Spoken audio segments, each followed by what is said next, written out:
ஆண்டவராகிய இயேசுவின் வல்லமுள்ள நாமத்தினாலே உங்களை வாழ்த்துகின்றேன். இன்னும் ஒரு ஞாயிற்றுக்கிழமை நாங்கள் Way of Life Buffalo Tamil Church மூலமாக தேவ செய்தியை கேட்க போகிறோம். ஒவ்வொரு ஞாயிற்றுக்கிழமையும் இந்த தேவ செய்தி உங்களுக்கு அளிக்கப்படுகிறது. இந்த தேவ செய்தியின் மூலமாய் அநேகர் ஆசீர்வாதத்தை பெறுகிறார்கள், அநேகர் ஆண்டவரால் தொடப்படுகிறார்கள், அநேகர் ஆண்டவருக்கு தங்களுடைய வாழ்க்கையை கொடுக்கிறார்கள். கர்த்தர் பெரிய காரியங்களை செய்ய வேணும், இன்னும் செய்ய வேணும். இன்னும் இந்த அழிந்து போற உலகத்திலே அவர் சமாதானத்தையும் ஆறுதலையும் விடுதலையும் கொடுத்து, தேவனுடைய வார்த்தை ஜீவனுள்ளது, உயிர் உள்ளது.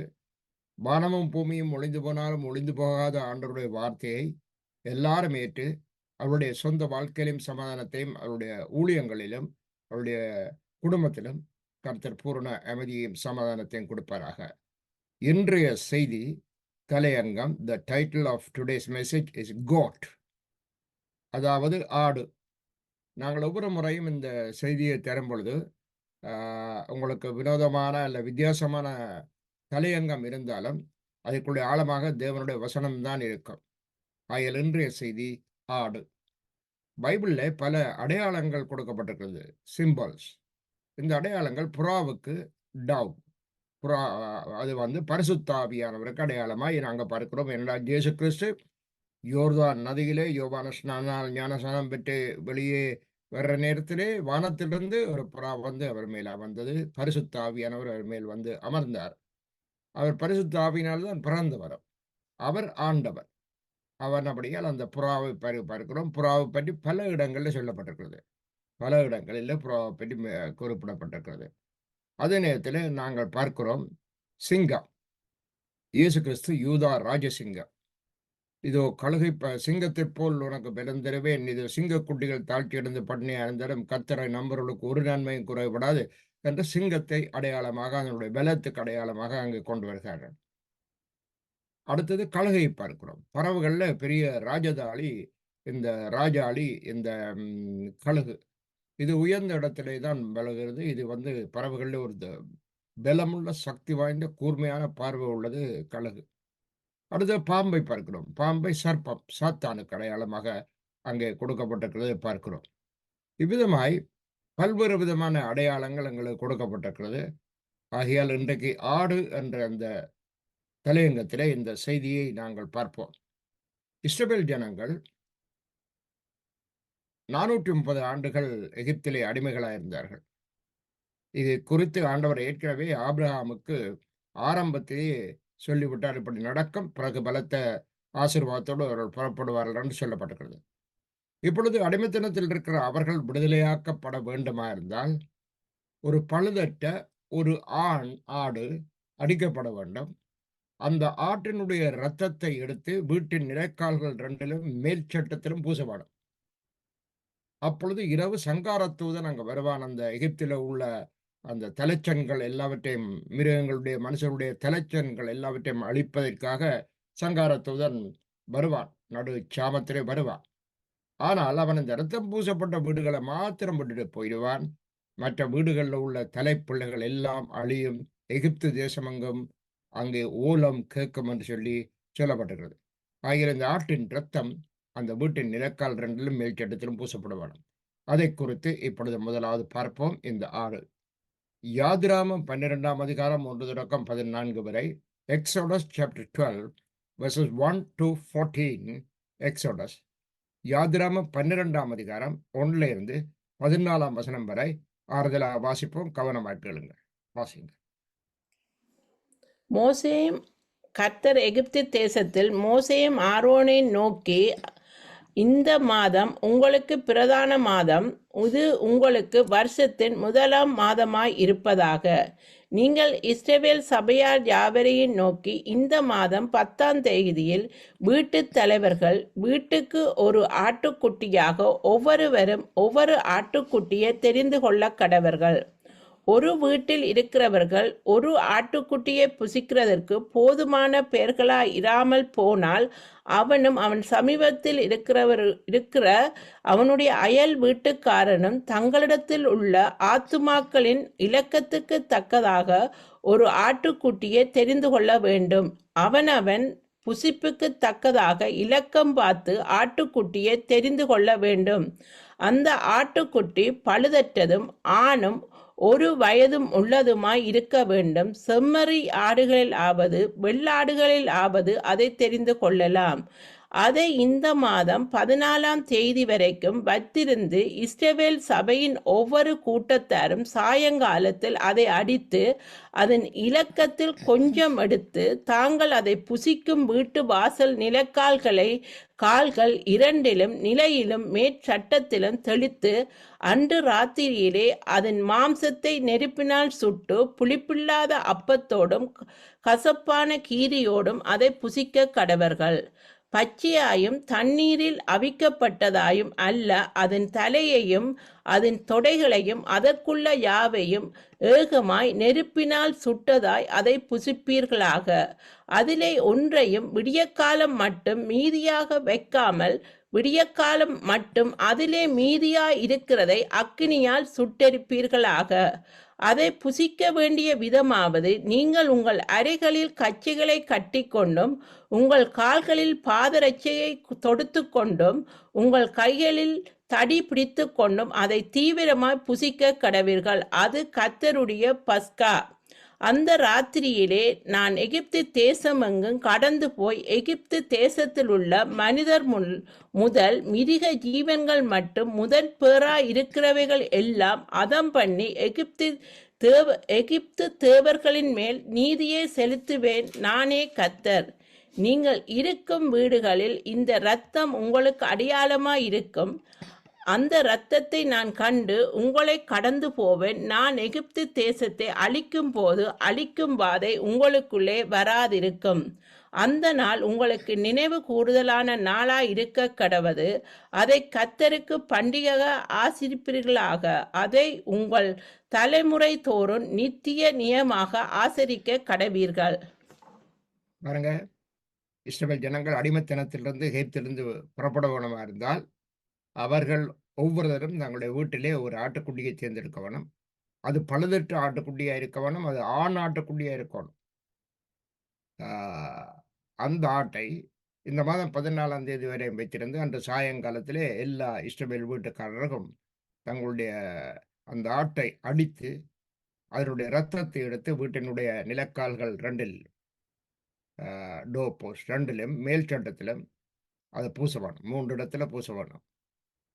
அந்த நேரம் இரவு அன்று நான் சங்கார தூதனை அனுப்புவேன். நான் வருவான். ஏனென்றால் எகிப்தில் உங்களை கொடுமைப்படுத்தினார்கள். அங்கு உள்ள தலைப்பேரான எல்லாம் அழிக்கப்படும். எகிப்து தேசமெங்கும் ஓலம் கேட்கும், சத்தம் கேட்கும், அழகுறல் கேட்கும். ஆனால் நீங்களோ ஆயத்தமாயிருங்கள். அன்றுதான் உங்களுடைய விடுதலை ஆகிற நாள். அன்று நீங்கள் விடுதலையாய் போவீர்கள். அதன்படியால் நீங்கள் உடனே ஆயத்தப்படுத்தணும். எல்லா அறையிலே கட்சியை கட்டிக்கொண்டு நீங்கள் உங்கள் தடிகளை எடுத்துக்கொண்டு ஆயத்தமாக எல்லாரும் ரெடியா இருக்கவன் சொல்லி சொல்லப்பட்டிருக்கிறது. அன்று அவிதமாக இஸ்ரவேல் ஜனங்கள் செய்தார்கள். இரவு நேரம் சங்காரத்துவதனால் எகிப்தில் உள்ள சகல தலைச்சங்களும் அழிந்தது. எல்லா வீடுகளிலும் ஓலங்களும் சத்தங்களும் கேட்டது, அழுகுரல் கேட்டது, மரண ஓலங்கள் கேட்டது. ஆனால் இஸ்ரவேல் ஜனங்கள் அதிக பலத்தோடு அதிக ஆசீர்வாதத்தோடு எகிப்தியருடைய அநேக பொருட்களோடு கூட அவர்கள் புறப்பட்டு விடுதலை ஆகி சென்றார்கள். இந்த ஆடு பஸ்கா ஆடு. பஸ்கா என்றால் ஆங்கிலத்தில் பாசோவர். அதாவது ஒரு இடத்திலிருந்து அவர்கள் பாசோவர் அங்கே கடந்து போகிறார்கள். ஆகையால் அருமையான கத்துடைப்பிள்களே, இந்த இரத்தம் சிந்தப்பட்ட இந்த ஆடு யார்? நமது ஆண்டவராய் இயேசு கிறிஸ்துவுக்கு முன்னாடையாளமாய் இருக்கிறது. அடிமைத்தனத்திலே வாழ்ந்து கொண்டிருக்கிற எங்களை, பாவத்தின் அடிமைத்தனத்துக்குள்ளே இருக்கிற எங்களை, சத்தானின் அடிமைத்தனத்தில் இருக்கிற எங்களை, வேதனை, துன்பம், துயரம், பாடுகள், கஷ்டம், மற்றவர்களால் நெருக்கப்படும் தன்மை, இன்னும் பல்வேறு விதமான வறுமை எல்லாவற்றிலிருந்து விடுதலையாக்க கர்த்தர் விரும்புகிறார். அதுக்கு ஒரே ஒரு வழி, இயேசு கிறிஸ்துவினுடைய ரத்தம்.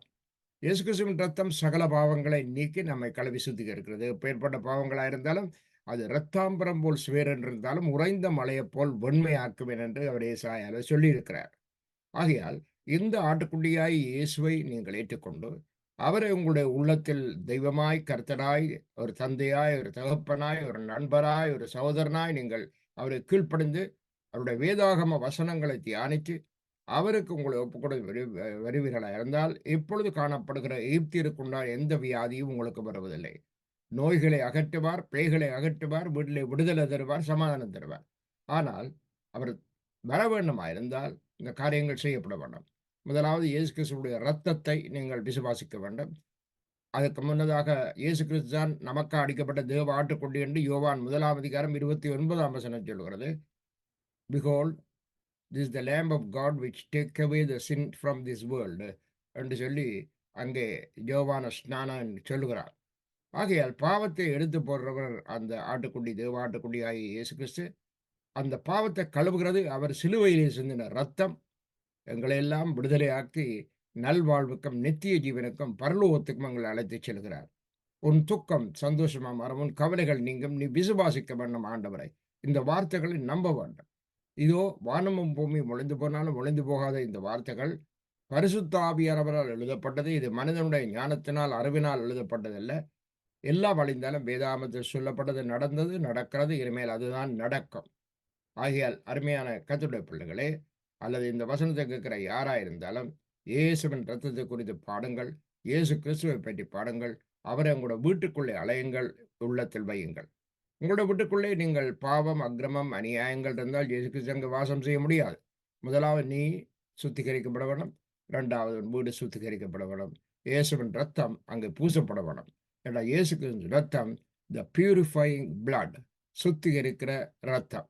எப்பேற்பட்ட பாவங்களாக இருந்தாலும் அவர் அதை சுத்திகரித்து அதை மன்னித்து பரிசுத்தப்படுத்துகிறார். ஆகையால் இந்த பஸ்கா ஆடு, பாஸ் ஓவர் லேப், இது ஆண்டவர் இயேசுவை குறித்து சொல்லப்பட்டிருக்கிறதை நாங்கள் பார்க்கிறோம். ஆகையால் அருமையான கர்த்தருடைய பிள்ளைகளே, நீங்கள் ஆலயத்து போறவர்களாக இருந்தால் உங்களுக்கு திருப்பந்தி ஆராதனை நடத்துவார்கள், ஹோலி கம்யூனியன் சர்வீஸ். அதிலே உங்களுக்கு அங்கே திராட்சரசம் அப்பம் தருவார்கள். அந்த அப்பம் இயேசு கிறிஸ்துவினுடைய சரீரம் எங்களுக்காக சிலுவையில் அளிக்கப்பட்டது, அவருடைய மரணத்தை நினைவு கூறும்படி அதை எடுக்கிறோம். அந்த வைன், அந்த திராட்சை ரசம், அதை இயேசு கிறிஸ்துவின் ரத்தத்துக்கு அடையாளமாக எங்களுக்கு தருகிறார்கள். அதை நாங்கள் எடுத்து இந்த மரணத்தை நினைவு கூறணும். அவருடைய ரத்தம் சிந்தல் இல்லாமல் ஒருவரும் மீட்கப்பட முடியாது. என்ற பாவங்களை மீட்க ஒரு ஆடு அடிக்கப்பட வேணும். அந்த ஆடு நமது ஆண்டவராய் இயேசு உலகத்தில் உள்ள ஆடுகளை அடித்தாலும் திரும்ப திரும்ப அந்த ஆடுகளை அடிக்கத்தான் வேணும் என்று பல இடங்களிலே, பல மதங்களிலே இந்த மிருக பலிகளை செலுத்துகிறார்கள். ஆனால் இனிமேல் ஒரு மிருக பலி செலுத்த தேவையில்லை. காரணம் என்றால் இயேசு கிறிஸ்துவை நமக்காக ஒரே பலியாய் வந்தார், மரித்தார், அவர் எடுத்துக்கொள்ளப்பட்டார், அவர் திரும்ப வருகிறார் நம்மை எல்லாம் எடுத்துக்கொள்வதற்காக. ஆகையால் இந்த ஆட்டுக்குட்டி, இந்த பஸ்கா ஆடு என்று சொல்லப்படுற இந்த ஆட்டுக்குட்டி ஆண்டவர் இயேசுவின் வருகைக்கு அடையாளமாக இருக்கிறது. பாருங்கள், மத்தேயு 26 அதிகாரம் 2 வசனத்தையும் 17 வசனத்தையும் வாசிங்கள். மத்தேயு 26 2 வசனத்தையும் 17 வசனத்தையும்.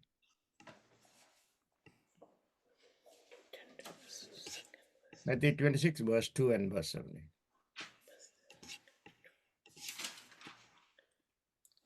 இரண்டு நாளைக்கு பின்பு பஸ்கா பண்டிகை வருமென்று அறிவீர்கள். அப்பொழுது மனுஷகுமாரன் சிலுவையில் அறியப்படுவதற்கு ஒப்பு கொடுக்கப்படுவார் என்றார். இயேசு கிறிஸ்து இப்பொழுது புதிய பாடு வந்துட்டார். Bring it down please. Verse 2 please. Bring it, scroll it down. அப்ப இயேசு கிறிஸ்து தன்னுடைய சீசர்களுக்கு சொல்றார், 2 நாளைய பின்பு பஸ்கா பண்டிகை வரும் என்று அறிவீர்கள். ஏற்கனவே உங்களுக்கு நான் புரிய வைத்திருக்கிறேன் இந்த பஸ்கா என்றால் என்ன என்று. இயேசு கிறிஸ்து தான் அந்த ஆடு. அந்த ஆடு அடிக்கப்பட்டபடியால்தான் விடுதலை வந்தது. அதை நினைவு கூறும்படி இந்த பஸ்காவை கொண்டாட வேணும் என்று ஜோசியா ராஜா தொடக்கம் எல்லாரும் சொல்லியிருக்காரு பழைய ஏற்பாடுல. இந்த பஸ்கா இன்று வரைக்கும் கொண்டாடப்படுகிறது. இந்த பஸ்கா பண்டிகை இப்போ இயேசுவை 12 வயதாக இருக்கும் பொழுது கூட்டிக் கொண்டு போனார்கள். கூட்டிக் கொண்டு போன பொழுதுதான் அங்கே இயேசுவை என்ன செய்தார்கள்? 12 வயதுள்ள அந்த சிறுவன் இயேசுவை அவர்கள் தவற விட்டு விட்டார்கள். ஆகையால் அருமையான கர்த்தருடைய பிள்ளைகளே, அவர்கள் தவற விட்டு விட்டார்கள். ஆனால் 3 நாளைய பிறகு அவரை கண்டுபிடித்தார்கள். நீங்களும் இயேசுவை தவற விட்டால் தயவு செய்து கண்டுபிடியுங்கள், திரும்பவும் அவரிடத்தில் பாருங்கள். அவர் உங்களுக்கு ஆறுதலும் உதவியும் செய்கிறவர். அவர் திரும்பவும் உங்களை சேர்த்துக் கொள்வார். காணாமல் போன அந்த குமாரன், அல்லது தந்தையிடம் பணத்தை பொருளை வாங்கி கொண்டு போன அந்த குமாரன், அவன் போய் மதுவிலும் சூதிலும் இன்னும் பல்வேறு விதமான பாவங்களும் ஈடுபட்டு அந்த பணத்தை செலவழித்த பொழுது அவனை சாப்பிடவே வழி இல்லாமல் அவன் போய் பன்றிகள் மேய்க்கிறவர்களோடு ஒட்டி கொண்டு பன்றிகளுடைய உணவை சாப்பிட்டான். திரும்ப தந்தையிடம் வந்த பொழுது தந்தை சேர்த்து கொண்டார் என்று பார்க்கிறோம். அதே போல எங்களையும் சேர்த்து கொள்ள நாங்கள் எவ்வளவு தூரம் ஆண்டவர் விட்டு போனாலும் அவர் வேற திரும்ப உங்களை அணைப்பார், அரவணைப்பார். அவர்தான் நமது ஆண்டவர். அதுதான் தெய்வீக அன்பு. அதில் இயேசு சொல்றார், நீங்க பாருங்க, 2 நாளைக்கு பின்பு பஸ்கா பண்டிகை வரும். அன்று என்னை அவர்கள் சிலுவையில் அறைகிறதுக்கு கொண்டு கொண்டு போவார்கள். ஆகையால் அங்கே பார்க்கிறோம், அந்த அடிக்கப்பட்ட ஆட்டுக்குட்டி யார்? இயேசு கிறிஸ்து. எப்பொழுது அந்த பஸ்கா ஆடு அடிக்கப்பட வேணும். ஆகையால் அதனுடைய பிரதிபலன் தான் அது. பழைய ஏற்பாட்டில் ஒரு கதை, புதிய ஏற்பாட்டில் நிஜம். ஆகையால் இந்த பழைய ஏற்பாட்டில் நிழலாய் சொல்லப்பட்டிருக்கிறது, இங்கே நிஜமாய் சொல்லப்படுகிறது. ஆகையால் அங்கே என்ன நடக்கிறது? பஸ்கா பண்டிகை வரும் என்று அறிவீர்கள். இதோ 17ஆம் வசனத்தை வாசிங்க. verse 17 please. Same chapter verse 17. புளிப்பில்லாத அப்ப பண்டிகையின் முதல் நாளிலே சீசர்கள் இயேசுவிடத்தில் வந்து, பஸ்காவை புசிப்பதற்கு நாங்கள் எங்கே உமக்கு ஆயத்தம் பண்ண சித்தமாய் இருக்கிறீர் என்று கேட்டார்கள். பாருங்க, பஸ்கா பண்டிகை வரப்போது, என்னை அவர்கள் சிலுவையில் அறைய போகிறார்கள். ஆனபடியே அந்த பஸ்கா பண்டிகை அனுபவித்த பிறகுதான் நான் சிலுவையில் அறையப்படுவேன். இது என்னுடைய மரணத்துக்கு, என்னுடைய ரத்தம் சிந்தலுக்கு அடையாளமாயிருக்கும். இதுதான் இந்த நாங்கள் இப்பொழுது நடைமுறையில் கொண்டு வந்திருக்கிற திருப்பந்தி ஆராதனை அல்லது பஸ்கா ஆராதனை, அல்லது அதுக்கு பல்வேறு விதமான பெயர்கள் இருக்கலாம். அதுக்கு அடையாளமாகத்தான் நாங்கள் அந்த அப்பத்தையும் ரசத்தையும் புசிக்கிறோம். ஐயால் அவர்கள் சீசர்களுக்கு எங்கே ஆயத்தப்படுத்தலாம் என்று அவர் சொல்றார். நீங்க போங்க, போய் அங்கே ஒருவன் தண்ணீர் குடம் சுமந்து கொண்டு வருவான். அவனை பின்னால போய் அவன் எந்த வீட்டுக்குள் போகிறானோ அந்த வீட்டு எஜமானிடம் பஸ்காவை நாங்கள் எங்கே ஆராதிக்கிறது என்று சொல்லி கேட்டார். கேட்ட பொழுது அவன் உங்களுக்கு மேல் வீட்டில் இருக்கிற ஒரு கம்பளம் விரித்த ஒரு அறையை உங்களுக்கு காட்டுவான். அங்கே எங்களுக்கு ஆயத்தப்படுத்துங்கண்டு. அப்படியே 2 சீஷர்கள் போனார்கள். தண்ணீர் குடம் சுமந்தவன் வந்தான். அவனை பின்தொடர்ந்து போனார்கள். அவன் போன வீட்டில் உள்ள எஜமான போய் கேட்டார்கள், எங்கே நாங்கள் பஸ்காவை ஆதரிக்கிறது என்று சொல்லி கர்த்தர் கேட்கிறான்னு சொன்னார்கள். அவன் அதுக்காக அறையை ஆயத்தப்படுத்தி கம்பளங்கள் விரித்திருந்த மேல் வீட்டு அறையை கொடுத்தான். அங்கே பஸ்கா ஆசரிக்கப்பட்டது. அதன் பின்பு இயேசுவை அவர்கள் என்ன செய்தார்கள்? பிடித்துக் கொண்டு சிலுவையிலே அறைந்தார்கள். ஆகியால் 19ஆம் வசனம் சொல்லுது, இயேசு கற்பித்தபடி சீஷர்கள் போய் பஸ்காவை ஆயத்தம் பண்ணினார்கள். ஆகியால் சாயங்காலமான பொழுது பன்னிருவரோடும் கூட அவர் பந்தி இருந்தார். அந்த பஸ்காவில் தன்னைத்தானே குறித்து தன்னையே முழுவதுமாய் பிரதிபலிக்கிற, தன்னுடைய ரத்தம் சிந்துதல், தன்னுடைய சரீரம் அடிக்கப்படுற அந்த காரியத்தில் அவரும் பங்கெடுத்து அதன் பின்பு அவர் சிலுவையிலே அவர் சொன்ன மாதிரி போய் நமக்காக மரித்தார். இயேசுவின் ரத்தம் powerful, effective, cleansing our sins and making us a brand new person. ஆகையால் அருமையான கர்த்தருடைய பிள்ளைகளே, இந்த பஸ்காவை குறித்து பழைய ஏற்பாட்டில் ஒரு ராஜா, அவன் பல காலமாய் அங்கே இஸ்ரவேலிலே பஸ்கா ஆயத்தப்படுத்தப்படவில்லை. ஏன்னு சொன்னால் அவனவன் தன் வழியிலே போனான். இஸ்ரவேலுக்கு ராஜாக்களாய் வந்தவர்கள் எல்லாரும் ஜனங்களை ஒவ்வொரு விதமான தெய்வங்களை வணங்க பண்ணி, விக்கிரகங்களை வணங்க பண்ணி ஜனங்களை சீர்கெடுத்து கொண்டு போனார்கள். அவர்கள் எல்லாரும் அந்த ஜனங்களுக்கு சரியான வழிகாட்டி அல்லாதபடி தேவனுக்கு கோபம் உண்டாக்கும்படி இஸ்ரவேல் முழுவதிலும் அவர்கள் நரகலான விக்கிரகங்களை உண்டு பண்ணி குழந்தைகளை, பிள்ளைகளை பலி செலுத்த தோப்பேத் என்னும் ஒரு பள்ளத்தாக்கை உண்டு பண்ணி அங்கே மூளைகு என்ற அந்த தேவதைகளுக்கெல்லாம் பலி செலுத்தி இவ்விதமாக அருவருப்பாக நடந்தார். ஆனால் ஒரு முறை ஒரு ஆலயத்தில் அவன் அதை சுத்திகரிக்கும் பொழுது ஒரு நியாயப்பிரமாண புஸ்தகத்தை அவன் கண்டெடுத்தான். அதிலே இந்த பஸ்காவை பற்றி சொல்லப்பட்டிருக்கிறது. அதாவது இயேசு கிறிஸ்து பிறக்கிறதுக்கு எத்தனையோ ஆண்டுகளுக்கு முதல் அங்கே அதில் சொல்லப்பட்டிருக்கிறது. உடனடியாக அவன் எல்லா விக்கிரகங்களையும், எல்லா தோப்புக்களையும், எல்லா அந்த விக்கிரக ஆசாரியர்கள் எல்லாரையும் எரித்து போட்டு, அழித்து போட்டு அவன் சொன்னான், இந்த புத்தகத்தில் கற்பித்தபடி எல்லாரும் பஸ்காவை ஆயத்தம் பண்ணுங்கள். பஸ்கா அவசியம். அந்த ஆடு அடிக்கப்பட்ட சம்பவம் மிக மிக அவசியம் என்று அவன் சொல்லுகிறான். வாசிங்கள் 2 ராஜாக்கள் 23ஆம் அதிகாரம். 2 Kings chapter 23 verses 21 to 23. 2 Kings chapter 23 verses 21 to 23. 2 ராஜாக்கள் 23, 21 23 வரை. பின்பு ராஜா, இந்த உடன்படிக்கையின் புஸ்தகத்தில் எழுதி இருக்கிறபடியே உங்கள் தேவனாய கர்த்தருக்கு பஸ்காவை ஆசரியுங்கள் என்று சகல ஜனங்களுக்கும் கட்டளையிட்டான். இஸ்ரவேலை நியாயம் விசாரித்த நியாயாதிபதிகளின் நாட்கள் தொடங்கி இஸ்ரவேலின் ராஜாக்கள், யூதாவின் ராஜாக்கள் ஆகிய அவர்களுடைய சகல நாட்களிலும் இந்த பஸ்காவை போல ஆசரிக்கப்படவில்லை. ராஜாவாகிய யோசியாவின் 18ஆம் வருஷத்திலே கர்த்தருக்கு இந்த பஸ்கா எருசலேமிலே ஆசரிக்கப்பட்டது. பாருங்க, யோசியா நாள்ல அவன் தான் இந்த விக்கிரகங்கள் எல்லாத்தையும் உடைச்சு எல்லா விக்கிரக ஆராதனை செய்கிற அந்த ஆசாரியர்களையும் கொன்று நாட்டை சுத்திகரித்து சொன்னான், இதுதான் முக்கியம், பஸ்காவை ஆயத்தப்படுத்துகின்ற. ஆகையால் நாங்கள் திருவிருந்துக்கு போகும்பொழுது பஸ்காவை நினைவு கூற வேணும், அல்லது ஒவ்வொரு நாளும் இந்த பஸ்காவை நாங்கள் ஆசரிக்க வேணும். அதாவது blood of Jesus and the body of Christ, இதுதான் முக்கியம். அடிக்கப்பட்ட ஆட்டுக்குட்டி அவர்தான். ஆகையால் இஸ்ரவேலின் ராஜாக்கள் ஆகிய அவருடைய சகல நாட்களிலும் இந்த பஸ்காவை போல ஒரு பஸ்கா ஆதரிக்கப்படவில்லை.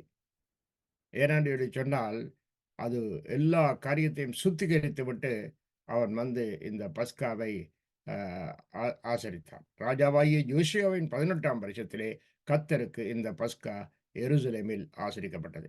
ஆகையால் அருமையான கர்த்தருடைய பிள்ளைகளே, do not miss the communion, do not miss the word of God, do not miss the preaching and the prayer. இவள் எல்லாவற்றிலையும் நீங்கள் பங்கெடுக்க வேணும். காலம் சமயமாயிட்டு, ஆண்டவருடைய வருகை சமயமாயிட்டு, உலகம் முழுவதும் இப்பொழுது அதம் பண்ணப்பட்டு கொண்டிருக்கிறது. எங்கெங்கே எல்லாம் திடீரென்று அழிவுகள், நாசமோசங்கள் வருகிறது. அணுகுண்டுகளை தயாரித்து அணு ஆயுதங்களை பாவிப்போம், அழிப்போம் என்று கொண்டிருக்கிறார்கள் எல்லா அதிகாரிகளும். ஆனால் கர்த்தர் வருகைக்கு இது அடையாளம் என்று அவர் முன்கூட்டியே சொன்னார். ஆகையால் பிரியமான கர்த்தருடைய பிள்ளைகளே, இந்த பஸ்கா மிக அவசியம். அதை விட அதுக்கு காரணமான பஸ்கா ஆடு இயேசு கிறிஸ்து, அது மிகவும் அவசியமானவராய் காணப்படுகிறது. பாருங்க, ஏதேன் தோட்டத்திலே ஆதாமை மவ்வாளையும் தேவன் நேர்த்தியாக சிருஷித்தார். ஆனால் ஏதேன் தோட்டத்தில் சிருஷிக்கப்பட்ட அவர்களை பாவம் செய்யாதீங்க, இதை புசிக்க வேண்டாம் என்று சொன்னார்கள். தேவன் புசிக்க வேண்டாம் என்ற கனியை புசித்து பாவத்தை செய்தார்கள். அவர்கள் நிர்வாணியானார்கள், பாவிகளானார்கள். பாவத்தை கழுவ இப்ப என்ன செய்யப்பட வேணும்? வாசிங்க. ஆதியாகமம் 3ஆம் அதிகாரம் 21. Genesis chapter 3 verse 21. ஆதியாகமம் 3:21.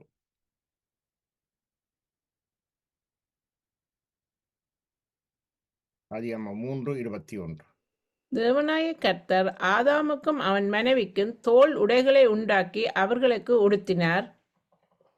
பாருங்க, தேவனாய கர்த்தர் ஆதாமுக்கும் அவன் மனைவிக்கும் தோல் உடைகளை உண்டாக்கி அவர்களுக்கு உடுத்தினார். அந்த தோல் எங்கே இருந்து வந்தது? ஒரு ஆட்டினுடைய தோல், ஒரு மிருகத்தின் தோல். அங்க வேற பண்டிகை அடித்திருக்க மாட்டார்கள், வேற ஒரு மிருகங்களை அவர் அடித்திருக்க மாட்டார். ஆடு, அந்த ஆடு உடைகள் அவர்கள் போர்த்தார்கள். அதே போலதான் இயேசு கிறிஸ்துவினுடைய ரத்தத்தினால் நாங்கள் கழுவி சுத்திகரிக்கப்பட்டு, அவருடைய ரத்தத்தினால் நாங்கள் மூடப்பட்டு, பாவங்கள் மறைக்கப்பட்டு, நாங்கள் ஆண்டவருக்குள் வாழ இது ஒரு அடையாளமா இருக்கிறது. ஆகையால் ஏதேன் தோட்டத்திலே அங்க ரத்தம் சிந்தப்பட்டது. ஒரு தோலுடைய உண்டாக்க வேணும் என்றால் அங்கே ஒரு மிருகம் அடிக்கப்பட்டிருக்கிறது. அது நான் நிச்சயமா நம்புகிறேன், அது ஒரு ஆட்டுக்குட்டி. ஆகையால் அந்த ஆட்டுக்குட்டி யாருக்கு அடையாளம்? நம்முடைய ஆண்டவராய் இயேசுவுக்கு அடையாளம். ஆகையால் அருமையான கர்த்தருடைய பிள்ளைகளே, இதோ நாங்களும் எங்களை மூடிக்கொள்ள வேண்டும். ஆதாமும் மவ்வாளும் போய் அத்தி இலைகளால் தங்களை மறைத்துக் கொண்டார்கள். அந்த வேர்ல்டி காரியங்கள், உலக காரியங்களால தங்களை மறைத்தார்கள் நிர்வாணத்தை. ஆனால் ஆண்டவருக்கு அது பிடிக்கல. அது போல உலகத்து காரியத்தால் உங்களை மறைக்க முடியாது. ரத்தம் சிந்தப்பட வேணும். ரத்தம் சிந்தப்படுதல் இல்லாமல் பாவம் இல்லை. There is no remission without shedding the blood. ஆகையால் blood அங்கே கொடுக்கப்பட வேணும், blood அங்கே சிந்தப்பட வேணும். அதனாலே பரிசுத்த ரத்தத்துக்கு அடையாளமாய், அடிக்கப்பட போகிற ஆட்டுக்குட்டி இயேசுக்கு அடையாளமாய், ஏதேன் தோட்டத்திலேயே அங்கே ஒரு ஆடு அடிக்கப்பட்டது, தோல் உடைகள் உண்டாக்கப்பட்டு நிர்வாணங்கள் மறைக்கப்பட்டது. உங்களுடைய பாவ நிர்வாணம் மறைக்கப்பட வேணுமா இருந்தால் இயேசு கிறிஸ்துவுடைய ரத்தத்தினால் நாங்கள் கழுவப்பட வேணும், அவர்கிட்ட கேட்க வேணும், எங்களை மன்னிக்க சொல்லி. அந்த பாவ மன்னிப்பை நிச்சயம் எங்களுடைய மனதிலே, ஆத்மாவிலே, சரீரத்திலே இருக்க வேண்டும். இங்கு இன்னொரு ஆட்டை நாங்கள் பார்க்க போகிறோம், அதாவது போக்காடு. இந்த போக்காட்டை நாங்கள் பார்ப்போம். லேவியராகமம் 16ஆம் அதிகாரம் 6-10 வரை. Book of Leviticus chapter 16 verses 6 to 10. லேவியராகமம் 16 6-10 வரை.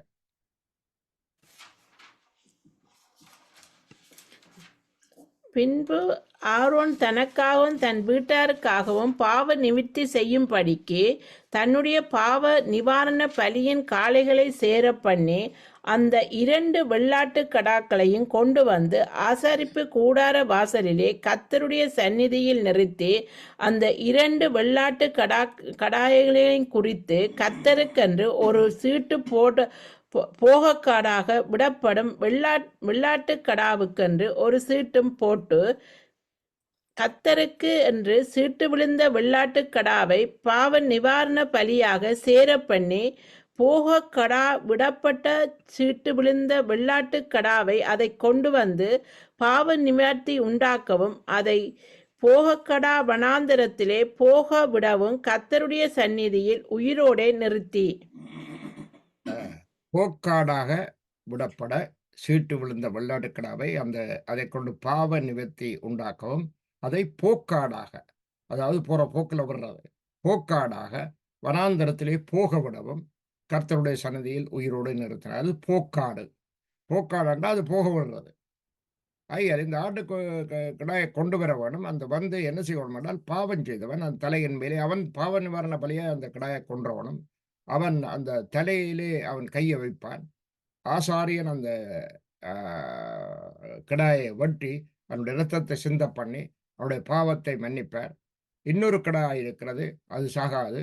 அந்த கிடாயை இவனுடைய பாவத்தை ஏற்றுக்கொண்டு அது அப்படியே போக்காடாக வனாந்தரத்தில் தண்டபாடில் போயிடும். இன்றைக்கும் சில இடங்களில் பார்க்கிறோம், இந்த ஹிந்து கோயிலே மற்ற இடங்கள்ல சில ஆடுகள் வளர்க்கிறார்கள். அது கிடாய் ஆடுகள் மிகவும் பலசாலிகளாய் மிகவும் பயங்கரமான வளர்ச்சியோடு அந்த ஆடுகள் சில வீடுகளில், பட்டணங்களில், கிராமங்களில், எங்களோட வீடுகளில், எங்களோட கிராம பகுதிகளில், இலங்கை, இந்தியாவில் அந்த ஆடுகளை பார்க்கிறோம். அப்பொழுது அவர்கள் சொல்லுவார்கள், இது வந்து கோயில் ஆடு என்று. இன்னொரு இடத்துல சொல்லுவார்கள், இது கோயில் மாடு என்று. அதை யாரும் ஒன்று தீங்கும் செய்ய மாட்டார்கள். ஆனால் இங்கே நாங்கள் பார்க்கிறோம், பாவத்தை ஏற்றுக்கொண்டு ஒரு ஆடு போக்காடாக, அதாவது உன்னுடைய பாவத்தை நான் ஏற்றுக்கொண்டேன், நான் இதை கொண்டு போகிறேன் என்று சொல்லி ஒரு போக்காடாக ஒரு ஆட்டையும், அங்கே இன்னொரு ஆடு பாவ நிவாரண பலியாகவும் அடிக்கப்படுகிறதை பார்க்கிறோம். இந்த ஆடு ரெண்டும் ஆண்டவராகிய இயேசுவின் மகிமையை காண்கிறது. கரங்கள் எங்களுடைய பாவத்துக்காக தன்னுடைய உயிரை கொடுத்து ரத்தம் சிந்தி அவரை எங்களுக்காக சிலுவைக்கு போனார், போக்காடான போனார். எங்களுடைய பாவங்களுக்காக சிலுவையில் அறையப்பட்டு ரத்தம் சிந்தி மரித்தார் அந்த வெள்ளாட்டுக்கடா. ஆகையால் இதிலே இருந்து நாங்கள் பார்க்கிறோம், எங்கள் ஆண்டவராகிய இயேசு எல்லா இடத்திலும் பிரதிபலிக்கிறார். ஆதி ஆமத்திலிருந்து வெளிப்படுத்த மட்டும் கிறிஸ்து இயேசுடைய பிரதிபலிப்பை அங்கே நாங்கள் பார்க்கிறோம். ஆகையால் அருமையான கருத்துடைய பிள்ளைகளே, விசுவாசிங்கள். ஆண்டவருடைய வார்த்தை ஞானம் உள்ளது. அது வந்து ஆவியினால் நிதானிக்கப்பட வேண்டியது. மாம்சத்திலே வாசித்து பிரயோசனம் இல்லை. ஆகையால் ஆலயங்களுக்கு போகும் பொழுது நீங்கள் காலையில் எழுந்து முதலாவது நன்றாக ஜெபிக்க வேண்டும். நன்றாக ஜெபித்து அதன் பின்பு வேதத்தை நன்றாக வாசித்து அதன் பின்பு ஆலயத்துக்கு போய் ஆண்டவருக்கென்று வாழ, ஆண்டவருடைய வார்த்தைகளை கேட்க இருந்தால் உங்களுக்கு மிகுந்த சமாதான அமைதியாக உண்டாயிருக்கும். கர்த்தருடைய நாளாகிய இந்த நாள், இந்த ஞாயிற்றுக்கிழமையை நாங்கள் கர்த்தருடைய நாளாக உலகம் முழுவதும் ஆராதனைகள் நடந்து கொண்டிருக்கிறது, நடத்தி முடிந்தது. ஆயத்தம் இல்லாமல் நாங்கள் ஆண்டவருடைய ஆலயத்துக்கு போனால் ஒன்றுமே எங்களுடைய மூளையிலே ஏறப்போறதில்லை, உள்ளத்திலும் அது வரப்போறதில்லை. So you have to be ready, you have to prepare yourself for the service, for the meeting. You have to pray early in the morning and you have to concentrate in the word of God before coming to the church, before listening the word of God. Then you will have clear understanding and the wisdom of God will reveal the mystery of the word of God, and that meeting and that service will be blessed tremendously. So அருமையான கர்த்தருடைய பிள்ளைகளே, எங்களுக்காக போக்காடாக விடப்பட்டார். இதோ நாங்களோ தப்பித்துக் கொண்டோம். பாவத்துக்காக அவர் ரத்தம் சிந்தினார், நாங்களோ மீட்டுக் கொள்ளப்பட்டோம். அவ்வளவு பெரிய உன்னதமான தேவனுடைய இந்த காரியத்தை நாங்கள் அற்பமாக எடுக்கக்கூடாது. நாங்கள் விசுவாசிக்கணும். ஆண்டவருடைய வருகை சமீபித்திருக்கிறது. கர்த்தருக்கு நாங்கள் எங்களை ஒப்புக் கொடுப்போம். கர்த்தருக்காக நாங்கள் வாழ வேண்டும். இங்க பாருங்கள், ஆடுகள் மேய்த்த ஒருவனை கர்த்தர் தன்னுடைய ஊழியத்துக்காக அழைத்தார். ஆகிய ஆடுகளை மேயுங்கள். ஆடுகள் என்றது ஆத்துமாக்கள். இயேசு கிறிஸ்து எங்களுக்கு பலியான பஸ்கா ஆடு. நாங்கள் அவருக்கு பின்னால செல்கிற ஆடுகள். அவர் எங்களுடைய நல்ல மேய்ப்பன். அவர் எங்களுக்கு பின்னால செல்கிற ஆடுகள். ஆகையால் நாங்களும் ஆடுகள். ஆனால் எங்களுக்கு அடிக்கப்பட்ட ஒரு ஆடு, பஸ்கா ஆடு இயேசு கிறிஸ்து. யாதிராமம் 3ஆம் அதிகாரம் 1-5 வரை. Book of Exodus chapter 3 verses 1 to 5. Exodus chapter 3 verses 1, 2, 3, 4, 5. மோசே மீதியான தேசத்து ஆசாரியனாய் இருந்த தன் மாமனாகிய எத்ரோவின் ஆடுகளை மேய்த்து வந்தான். அவன் ஆடுகளை வனாந்தரத்தின் பிற்புறத்திலே ஓட்டி தேவ பர்வதமாகிய ஓரேப் மட்டும் வந்தான். அங்கே கர்த்தருடைய தூதனானவர் ஒரு முச்செடியின் நடுவிலிருந்து உண்டான அக்கினி ஜுவாலையிலே நின்று அவனுக்கு தரிசனமானார். அப்பொழுது அவன் உற்று பார்த்தான். முச்செடி அக்கினியினால் ஜுவாலித்து எரிந்தும் அது வெந்து போகாமல் இருந்தது. அப்பொழுது மோசே, இந்த முச்செடி வெந்து போகாதிருக்கிறது என்ன? நான் கிட்ட போய் இந்த அற்புத காட்சியை பார்ப்பேன் என்றான். அவன் பார்க்கும்படி கிட்ட வருகிறதை கர்த்தர் கண்டார். முச்செடியின் நடுவிலிருந்து தேவன் அவனை நோக்கி, மோசே, மோசே என்று கூப்பிட்டார். அவன், இதோ அடியேன் என்றான். அப்பொழுது அவர், இங்கே கிட்டி சேர்வாயாக உன் கால்களில் இருக்கிற பாதரட்சியை கழட்டி போடு, நீ நிற்கிற இடம் பரிசுத்த பூமி என்கிறார். அருமையான கர்த்தருடைய பிள்ளைகளை, மீதியான் தேசத்து வனாந்தரத்திலே யெத்ரோவாகிய தன்னுடைய மாமனின் ஆடுகளை மோசே மேய்த்து வந்தான். மேய்த்து வர்ற பொழுது அவன் ஒரு அதிசய காட்சியை காண்க. அவன் முச்செடி எரிகிறது. அதிலிருந்து கர்த்தர் மோசையை கூப்பிடுறார், மோசே, மோசே இங்கே வான். இவன் ஆச்சரியப்பட்டான், முச்செடியிலே நெருப்பு எரிகிறது, ஆனால் செடியோ எரியவில்லை. அருமையான கர்த்தருடைய பிள்ளைகளே, இந்த உலகத்தின் செடி இதோ என்ன நடக்கும் என்று சொன்னால் எரிஞ்சு போகும்.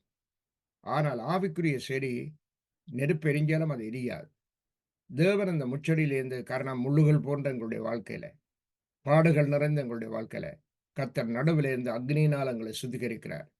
கர்த்தர் அக்னியான தேவன், அவர் அக்னிமயமானவர், அவர் அக்னியினால் பதிலளிக்கும் தேவனே தேவன் என்று எலியா சொல்கிறார். ஆயால் அவர் காட் இஸ் ஃபயர். இந்த ஃபயர் உங்களுக்குள்ள வரும் பொழுது அது சுத்திகரிக்கும் வழியே நாங்கள் எரிந்து போக மாட்டோம். அந்த கர்த்தர் அவனை கூப்பிட்டு சொல்றார், இங்க வா மோசே, நீ நிற்கிற இடம் பரிசுத்த பூமி, பாதரட்சியை கலட்டு கண்டு. ஆகையால் இங்கே நாங்கள் பார்க்கிறது என்னவென்றால், ஆடுகளை மேய்த்தவன் கர்த்தரை கண்டான். நாங்களும் ஆத்மாக்களை ஆதாயப்படுத்தி ஆத்மாக்களுக்காக ஊழியம் செய்தால் கர்த்தரை கண்டடைவோம்.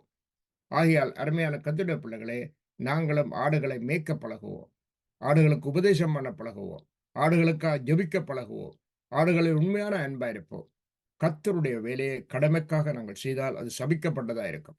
அது ஆவியோடும் உண்மையோடும் செய்யப்பட வேண்டும், ஜெபத்தோடும் துதியோடும் செய்யப்பட வேண்டும், மனமுவந்து செய்யப்பட வேண்டும், ஆயத்தத்தோடு செய்யப்பட வேண்டும், சோம்பலோடு செய்யாதபடி அது கர்த்தருக்கென்று நாங்கள் செய்ய வேண்டும். கர்த்தருக்கென்று ஊழியம் செய்ய வேண்டும், கர்த்தருக்கென்று ஆடுகளை மேய்க்க வேண்டும். அப்பொழுது மோசே கர்த்தரை அக்னி செடியிலே கண்டது போல, இந்த பெரிய மகத்தான ஊழியத்தை மோசே பெற்றது போல எங்களுடைய வாழ்க்கையிலே ஆண்டவர் மாற்றுவார், பெரிய காரியங்களை செய்வார். ஆடுகளை மேய், ஆற்றினிடத்தில் நீ வருவாய். அந்த ஆடுகள் ஆத்துமாக்கள், ஆடு இயேசு. அங்கே தேவன் எங்களை எடுத்துக்கொள்வார். நாங்கள் அவரை நல்ல மேய்ப்பர், அவருக்கு பின்னால் நாங்கள் கடந்து செல்கிறோம். அருமையான கர்த்தருடைய பிள்ளைகளே, இங்கே இன்னும் ஒரு காரியம், ஆபிரகாமை தேவன் சோதித்தார்.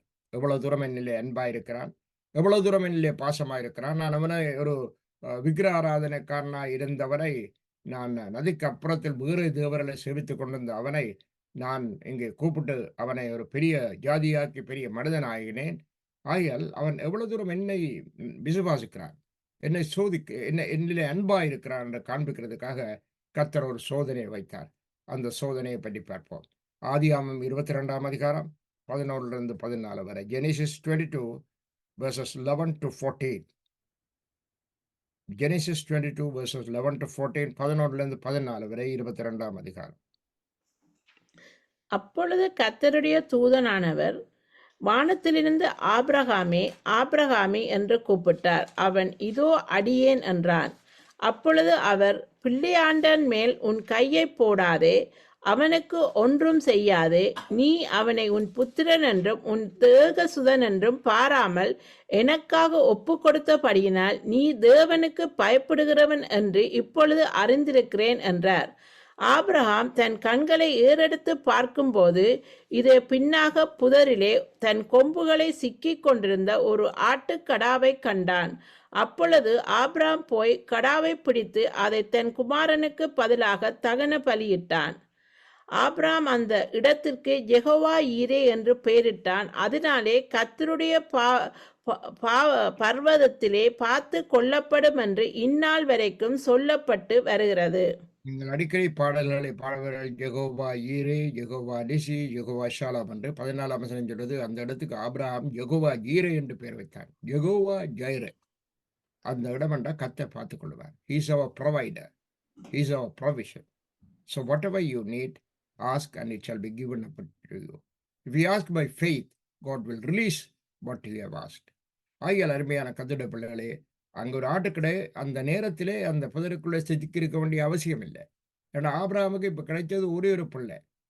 அவள் மலடியா இருந்த சாராவை அவள் கர்ப்பவதியாக்கி ஒரு குழந்தை, அதிகம் தள்ளாத வயதில் 100 வயதில் அந்த குழந்தை கிடைச்சது. ஆனால் இப்பொழுது ஆண்டவர் கேட்கிறார், நீ உன்னுடைய ஏகசுதன், உன்னுடைய அன்பானவன், உன்னுடைய பாசமுள்ளவன். Can you bring it down, please? Scroll it down for verse 1. Verse 1, please. Verse 1. 1, 1.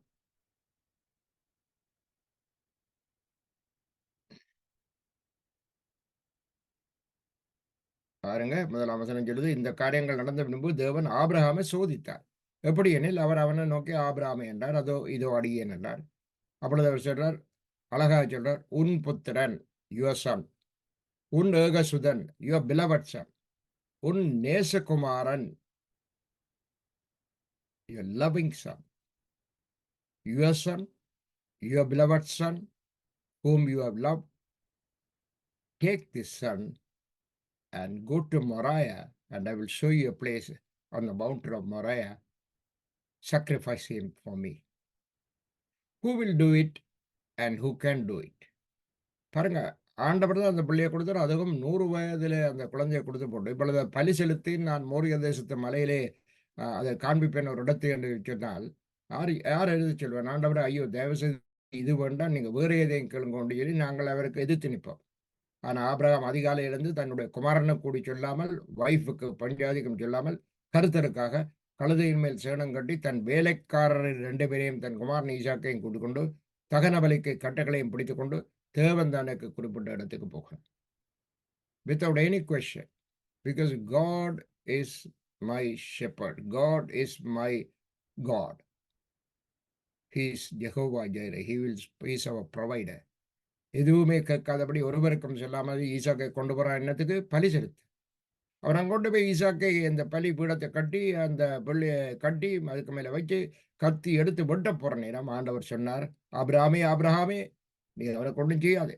நீ உன்னுடைய ஏகசுதன், உன்னுடைய நேசகுமாரன், உன்னுடைய பிரியமானவன் என்று பாராமல் என்னிலே நீ முழு அன்போடு வைத்து என்னிலே நீ பாசம் வச்சு கொண்டு வந்து இந்த பிள்ளையை நீ கொல்ல வந்தியே என்ற பொழுது, இதோ நீ அதை அவனை பலியிடாது என்று சொன்னார். ஆபிரகாம் திரும்பி பார்த்த பொழுது முட்புதர்களிலே ஒரு கடா ஆடு சிக்கி போயிருந்தது. அந்த மலையிலே அந்த நேரத்திலே அந்த ஆடு அங்கே ஏன் சிக்கி போயிருக்க வேணும்? இதைதான் தான் அவருக்கு பேர் யெகோவா ஜைரே. எந்த சூழ்நிலையிலும் இனிமேல் ஒன்றுமே நடவாது, இனிமேல் ஒன்றுமே வாய்க்காது, இது ஒன்றுமே செய்கிறது சூழ்நிலை எதுவுமே இல்லை. There is no chance at all, but God provided that right. அருமையான கதிரபிள்ளை, இதுதான் நம்முடைய லைஃபிலே கத்தர் செய்கிறது. எந்த சூழ்நிலையிலும் அடைக்கப்படலாம், எந்த கதவும் அடைக்கப்படலாம், எல்லாரும் முன்ன வெறுக்கலாம், எல்லாரும் முன்ன தள்ளிவிடலாம். ஆனால் அதன் நடுவிலே கத்தர் உனக்காக ஒரு வாசலை திறப்பார். ஆமேன். அவர் திறப்பார். அவர் வல்லமுள்ள தேவன். ஸோ திரும்பி பார்த்து அந்த கிடாயை எடுத்து அவன் பலி செலுத்தினான். அந்த நேரத்தில் வந்த அந்த கிடாயை யார் கொடுத்தது? இந்த ஒன்றுமே இல்ல முடியாத சூழ்நிலையிலே அந்த ஆட்டுக்கடாயை அவனுக்கு காண்பித்தது யார்? ஆபிரகாமுக்கு காண்பித்தது யார்? அவர்தான் நம்முடைய ஆண்டவர் யெகோவா ஜைரே. ஆயால் விசுவாசியுங்கள், ஆண்டவர் நம்புங்கள், அவர் கைவிட மாட்டார். இந்த பிசாசானவன் இருக்கிறான் பாருங்க, எப்பொழுதும் ஏமாத்துறது, ஹெமஃப்ளாஜ், ஃபேக் வேலைகளை செய்வான். எப்படி ஃபாதர் சன் அந்த ஹோலி ஸ்பிரிட் இருக்கோ, அதே போல தனக்கும் சாத்தான் ஃபாதராயும் ஆன்டை கிரைஸ்ட் வந்து சன்னாகவும், இதோ ஒரு கோட் அது வந்து தீர்க்கதரிசியாயும் அல்லது பரிசுத்தாவியாயும் அவன் அங்கே தனக்கும் ஒரு ட்ரினிட்டியை ஏற்படுத்தி வைத்திருக்கிறது நாங்கள் புக் ஆஃப் ரெவலேஷன்ல அழகாக பார்க்கிறோம். அங்கே ஒரு ஆட்டுக்குட்டி, அதாவது இந்த கள்ள ஆட்டுக்குட்டி, இயேசு கிறிஸ்துவை போல தானும் ஒரு தீர்க்கதரிசி என்று சொல்லி வந்த அந்த ஆட்டுக்குட்டி, அந்த ஆட்டுக்குட்டிக்கு நடந்தது பார்ப்போம். அவன் வந்து சைட்டானிக் பவர், ஹெமோஃப்ளாஜ், ஃபேக், அல்லது பாருங்க, ஒரு $US நீங்க $100 தந்தால் உங்களுக்கு இது நல்லதா கூடாதான்னு முதலே தெரிஞ்சிருக்கணும், நாலேஜ். ஏனெண்டா there are fake notes, fake dollars. So you have to understand, you have to be ready to discern which one is correct and the other one is wrong. ஆகையால் இதே போலதான் இங்கே ஒரு கள்ளத்தீர்க்கதரிசியான் அவனும் ஆட்டை போலதான் வருகிறான். வந்து பெரிய அற்புத அடையாளங்களை செய்கிறான். இயேசு கிறிஸ்துவை போல தானும் ஒருவர் என்று சொல்லி அந்த ஆடு சொல்லுகிறது. ஆனால் கடைசியிலே அவர் பிடிக்கப்பட்டு அக்னியிலே போடப்பட்டார். லேக் ஆஃப் ஃபயர்ல அவர் தள்ளப்பட்டார். Book of Revelation chapter 22 verses 22 and 23. வெளிப்படுத்தல் புஸ்தகம் 21ஆம் அதிகாரம் 22, 23.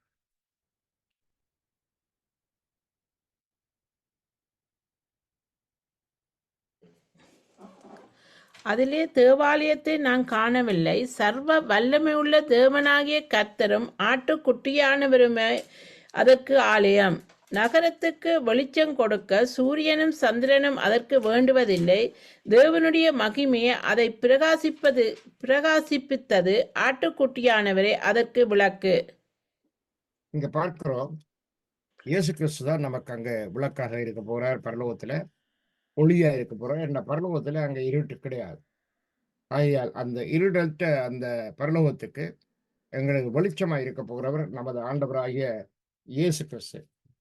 ஆகையால் அருமையான கர்த்தருடைய பிள்ளைகளே, இந்த இயேசு கிறிஸ்து எங்களுக்கு எப்பொழுதும் வெளிச்சமாயும் எப்பொழுதும் எங்களுக்கு ஒளியாயும் இருக்கிறதை நாங்கள் மறந்துவிடக் கூடாது. இயேசு கிறிஸ்துவே எங்களுக்கு வழியும் சத்தியமும் ஜீவனமாய் இருக்கிறார். எங்களுக்கு அவர் ஒளி தருகிறவரும் அவர்தான். ஆகையால் இங்கே இந்த வெளிப்படுத்தல் விசேஷத்துல இன்னும் ஒரு காரியத்தை பார்க்க போறோம். அந்த பிசாசானவன் எப்படி அந்த ஆட்டை போல வந்து அவன் வந்து ஏமாத்துகிறதை நாங்கள் பார்க்க போகிறோம். Revelation 13 verses 11 to 14. 11 13 வசனம் வரை வாசிக்க. பின்பு வேறொரு மிருகம் பூமியிலிருந்து எழும்பக் கண்டேன். அது ஒரு ஆட்டுக்குட்டிக்கு ஒப்பாக 2 கொம்புகளை உடையதாய் இருந்தது. வலு சர்ப்பத்தைப் போல பேசினது. அது முந்தின மிருகத்தின் அதிகாரம் முழுவதையும் அதன் முன்பாக நடப்பித்தது. சாவுக்கேதுவான காயம் ஆற சொஸ்தமடைந்த முந்தின மிருகத்தை பூமியும் அதன் குடிகளும் வணங்கும்படி செய்தது. அன்றியும் அது மனுஷருக்கு முன்பாக வானத்திலிருந்து பூமியின் மேல் அக்கினியை இறங்க பண்ணத்தக்கதாக பெரிய அற்புதங்கள் நடப்பித்தது. மிருகத்தின் முன்பாக அந்த அற்புதங்களை செய்யும்படி தனக்கு கொடுக்கப்பட்ட சத்துவத்தினாலே பூமியின் குடிகளை மோசம் போக்கி பட்டயத்தினாலே காயப்பட்டு பிழைத்த மிருகத்துக்கு ஒரு சொரூபம் பண்ண வேண்டும் என்று பூமியின் குடிகளுக்கு சொல்லிட்டு. பாருங்க, அங்க அந்தி கிறிஸ்து இருக்கிறான். அவன் தான் அந்த மிருகம். அவனுக்கு ஆதரவாய் இந்த ஆட்டுக்குட்டி வருது. அந்த முந்தின மிருகம் முழுவதையும் அதன் முன்பாக நடப்பித்து சாவுக்கு எதுவான காயமாற சொஸ்தமடைக்கும் முந்தின மிருகத்தை பூமியின் குடிகளும் வணங்கும்படி அது செய்தது. ஏனென்றால் வேறொரு மிருகம் பூமியிலிருந்து கிளம்பி வர கண்டேன். அது ஒரு ஆட்டுக்குட்டிக்கு ஒப்பாக 2 கொம்புகளை உடையதா இருந்தது. அவருங்க இயேசு கிறிஸ்து ஆட்டுக்குட்டி நம்முடைய பாவங்களுக்காக மரித்தார், அற்புதங்கள் செய்தார், அடையாளங்கள் செய்தார். பிசாசானவன் போலியான ஆட்டுக்குட்டியா வந்து அவன் ஒன்றை உருவாக்கி அதன் மூலமாய் ஜனங்கள் அந்த ஆட்டுக்குடி தீர்க்க தரிசனம் இருக்குது. அந்த மிருகத்தை வணங்கும்படி அன்டை கிரைஸ்டை வணங்கும்படி ஜனங்களை ஏவுகிறது. இப்படிப்பட்டதான் அந்த அந்தி கிறிஸ்து. அவனுடைய தீர்க்கதரிசி, கள்ள தீர்க்கதரிசி இந்த ஆடு. ஆனால் என்ன நடக்கிறது? இயேசு கிறிஸ்து வருகிறார். ஆமகுடோன்ற யுத்தம் நடக்கிறது. இந்த யுத்தத்திலே என்ன நடக்கிறது பார்ப்போம். 19 அதிகாரம் 20 வசனம். Revelation 19 verse 20. Revelation 19 verse 20, please. 19 20.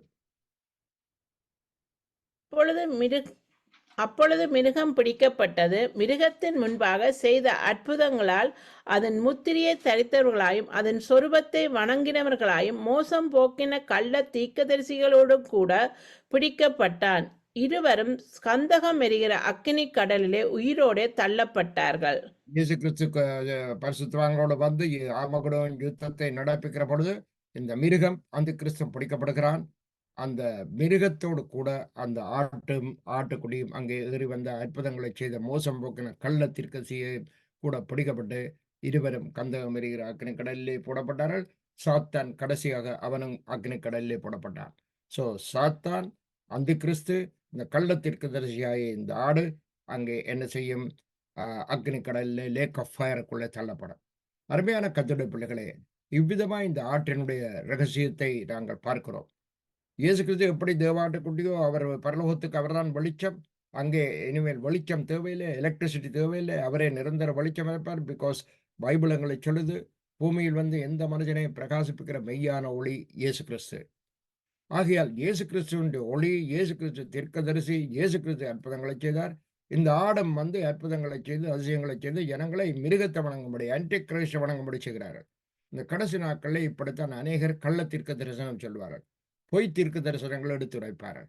அருமையான கர்த்தருடைய பிள்ளைகளே, இவ்விதமான கள்ள தீர்க்க தரிசனங்கள், பொய் தீர்க்க தரிசனங்களுக்கு நாங்கள் இடம் கொடுக்காதபடி உண்மையான ஆடு, உண்மையான ஆட்டுக்குட்டி, எங்களுக்காக சிந்தின தேவ ஆட்டுக்குட்டி நம்முடைய கர்த்தராகிய இயேசு என்பதை விசுவாசித்து அவருக்குள் வாழ கர்த்தர் கிருபை செய்வாராக.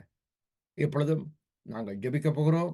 நோய்வாய்ப்பட்டவர்கள், துன்பப்பட்டவர்கள், துயரப்பட்டவர்கள் நீங்கள் இருந்தால் தயவு செய்து உங்களுடைய வலது கையை எடுத்து நெஞ்சிலே வையுங்கள்.